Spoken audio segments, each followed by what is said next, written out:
In today's video, I'm going to teach you how to delete a stock ledger entry in ERPNext. This is an important process to understand as managing stock records accurately plays a crucial role in maintaining a well-organized inventory system. Let's dive into the process step by step, making sure you have all the details you need. Before we begin, it's essential to know where stock ledger entries originate. These entries are typically generated from stock transactions within the ERPNext system. These transactions can include a stock entry, a delivery note, a purchase receipt, a stock reconciliation, or even a material issue or receipt. Each of these documents has the potential to create entries in your stock ledger, and there might be times when you find it necessary to delete one or more of these entries to correct stock records or as part of inventory adjustments. Now, let's talk about how you can actually delete a stock ledger entry. The first thing you need to do is navigate to the source document that triggered the stock ledger entry in question.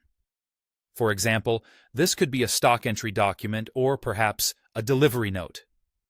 Once you've located the correct source document, the next step is to cancel it. It's important to note that simply deleting the stock ledger entry isn't possible directly from the ledger itself. Canceling the source document is necessary to initiate the reversal process. After you've canceled the source document, the related stock ledger entries will automatically be reversed. This means that the system takes care of updating your inventory records by effectively nullifying the impact of those entries. It's a clever automation that ensures the consistency and accuracy of your stock tracking. Now, after the source document has been canceled and the ledger entries have been reversed, you may still have the canceled source document in your system. If you find it necessary for organizational purposes or simply prefer a tidy database, you can choose to delete the canceled source document itself. However, keep in mind that deleting the source document is an optional step.